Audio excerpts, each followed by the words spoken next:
Hey everyone, welcome back to Auto Anatomy. My name is Sean. Thanks for joining us.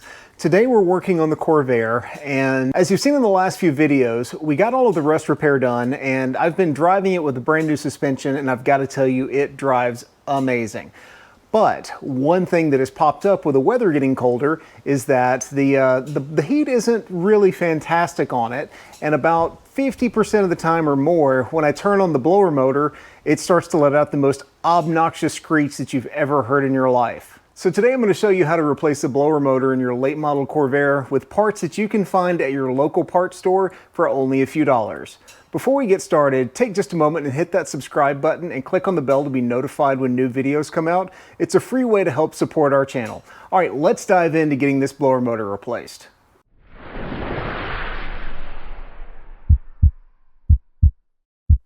With winter fast approaching and with me driving the car more, I've had the opportunity to use the heater more, and about half the time the blower motor lets out a ridiculous screech. Let's hear what it sounds like.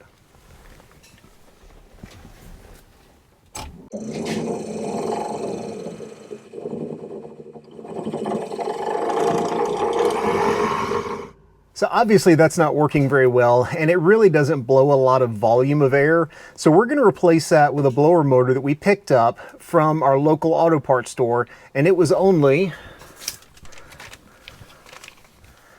with tax out the door $28.61.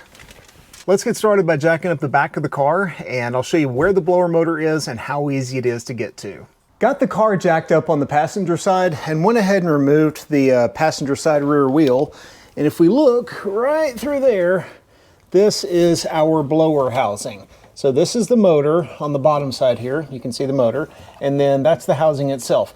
There's like 3 or 4 screws that bolt from the bottom and then 1 wire to unhook it. So what we'll do is, coming around to the bottom side, we've got 1, 2, 3, 4, 5 1/4-inch screws and then 1 little spade connector. So let me get a 1/4-inch ratchet and get this off, and then we'll drop this whole assembly out.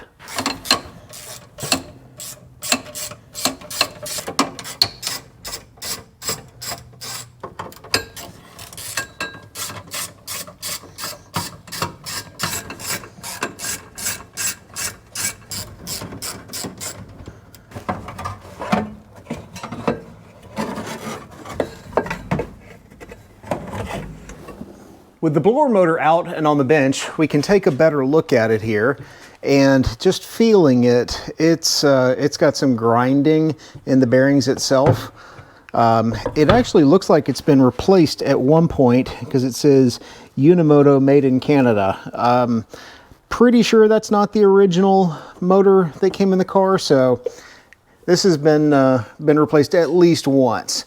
Now what I picked up was a Murray part number PM102. So if you look up PM102 at your local parts store, I don't know what this actually cross-references to. So if we look at the two side by side, they are, for all intents and purposes, identical. The only thing we're going to have to do is transfer this drain hose or vent hose from this one over to here. And then on the blower motor side, or on the fan side, the original, or at least the one that came out, was held in place with a set screw, and then this one has a nut and washer on the top. So not a big deal. Let's get the squirrel cage fan off of the old one and test fit it on the new piece.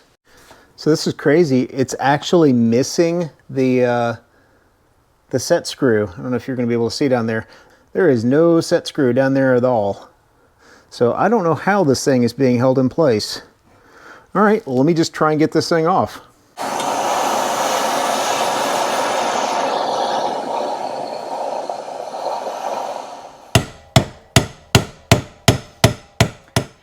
Without a whole lot of persuasion, the old fan came right off of the motor. So this is junk. Feeling the bearings in it, it's gritty. It just feels like it was getting ready to go out at any moment. And honestly, there's no way that this thing can be putting out the kind of RPM that it should in order to provide adequate heat. So this, it's going in the garbage. Now, coming back to the new motor and fan, Got a little bit of cleaning up to do because, you know, I just can't put things back together dirty. So I'm going to clean this guy up, get some of the dirt and a little bit of, looks like oil, probably out of the bearings from the old motor. Get that cleaned up, and then we can start putting it on the new motor.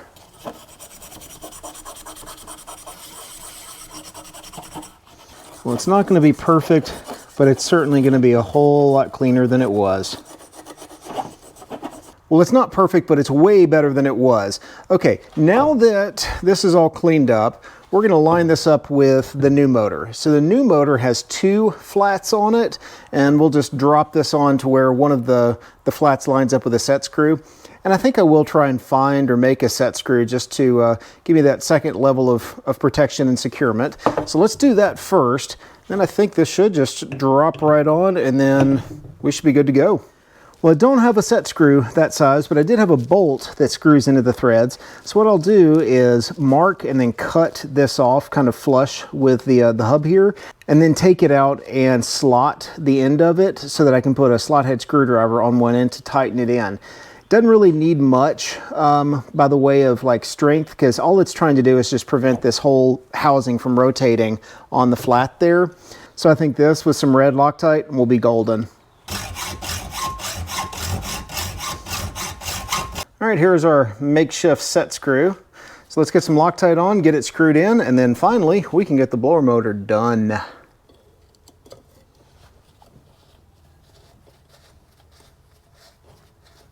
There's my flat, lined up, just like that. Okay, so with the fan installed on the new motor, you can see that the shaft sticks out about, I don't know, 5/16, 3/8 of an inch, something like that, before it gets to the thread. So what I'd like to do is just make a little spacer to take up this space right here.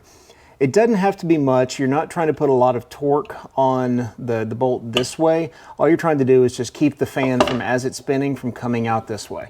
So let me measure this, get an exact distance, and then I think I probably have just a piece of tubing or something, you know, scrap left over. You could use washers if you wanted to, just to make up this distance. So let's see what we have here.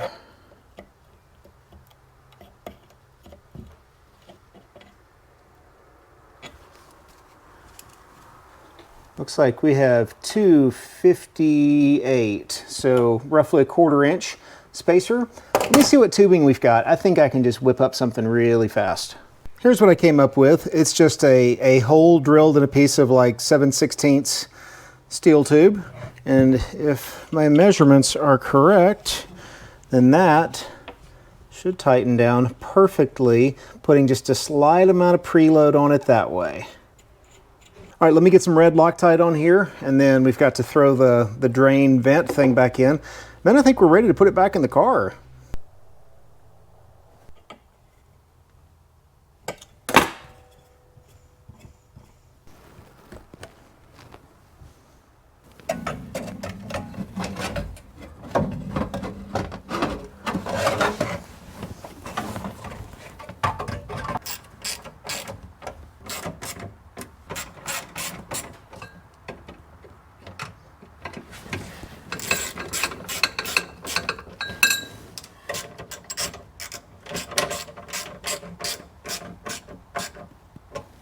All right, I think we are done. Let's go try out the new blower motor. Okay, moment of truth.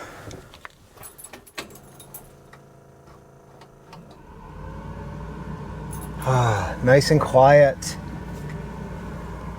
And it puts out a lot more air than it used to. Yeah, it's actually blowing out of here now rather than just trickling air. All right, so for about 15 minutes of time and maybe 30 bucks, this was a phenomenal upgrade for the flooded Corvair. I can at least drive it in the wintertime knowing that the blower motor is not going to screech, I'm not going to freeze in the car, and hopefully it's something that I don't have to do again. So that's going to wrap up this video. We've got a ton more Corvair content coming in the future. Coming up next, I'm going to put in an electric washer pump upgrade because I am frankly tired of the mechanical pump, and I've got a budget way that you can install it on your late model Corvair. Plus, we've got a big single exhaust build coming in the future. And then after that, I promise, I haven't forgotten, I'm not lying to you, we're going to be building our own fuel injection system for the car. Thank you all again for watching. Take care of yourselves. God bless. We'll see you next time.